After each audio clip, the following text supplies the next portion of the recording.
All right, folks, welcome back. This video here was taken by our chief meteorologist, Jamie Warner, yesterday afternoon on the east side of town. You can see flooded streets in East Springfield. And, man, folks just driving right through, not a care in the world. Some parts of East Springfield did end up picking about 4 to 5 inches of rainfall.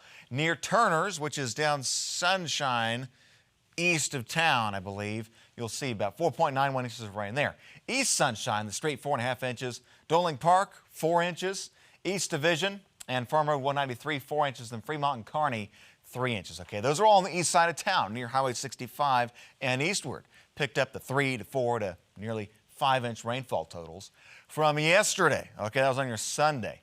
Today, more rain. Looking down to the east of Springfield now, you can see some of those clouds bubbling up on the south side of Springfield, that is, from that shot there, that storm cluster over Branson. More storms to the east over Texas County. Winds right now, pretty calm. Temperatures warm near 70, and rain chances do climb again this afternoon. Like yesterday, we'll see pockets of heavy downpours, heavy rain, which will lead to localized flooding, a little bit of lightning, some gusty winds occasionally of around 40 miles an hour.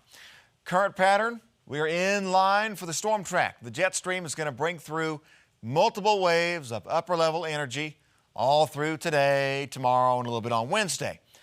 Take a break for a little bit Thursday, Friday, and then we'll open this track back up again over the weekend. High pressure, the heat dome, down over the desert southwest near the Four Corners.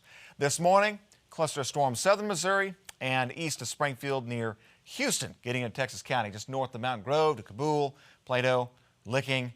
Seeing some lingering rain showers there. A bit heavier rain down in southern Missouri, from Long Run to Diamond City, Oakland, Gainesville, okay, Theodosia.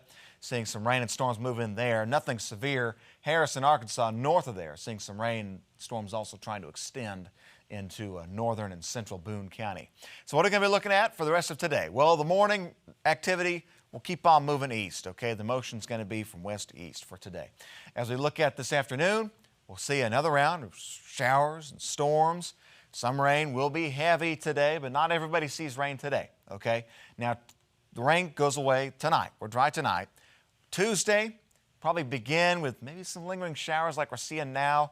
And then Tuesday afternoon, we'll see a better chance, better coverage for rain and storms. And this will actually come with a risk of maybe some severe weather. It's a 1 out of 5 risk for some wind of 50 to 60 miles an hour, not to mention more heavy rain in pockets. There could be areas that pick up more than 2 to 3 inches of rainfall, possibly up to 5 inches of rain between today and tomorrow, okay? But I'd say more so for tomorrow.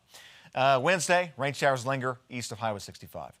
Rainfall potential, again, many of us seeing about a ½ inch to an inch for those that see rain, but there will be pockets where flooding will be a big concern, 2 inches plus, okay? And that plus could go up to 5 or even 6 inches if you do see multiple waves of heavy rain come over the same areas. Upper 80s today, rain for the afternoon, lingering for tonight, but mostly dry tonight. Tomorrow, another round of scattered rain in the afternoon hours, especially heavy rain, a little bit of lightning, some gusty winds. That's for today and for tomorrow. Isolated rain risk on Wednesday before we shut the rain down for a couple days, Thursday, Friday. We turn the heat up back to near 90. All right, Tom, thanks.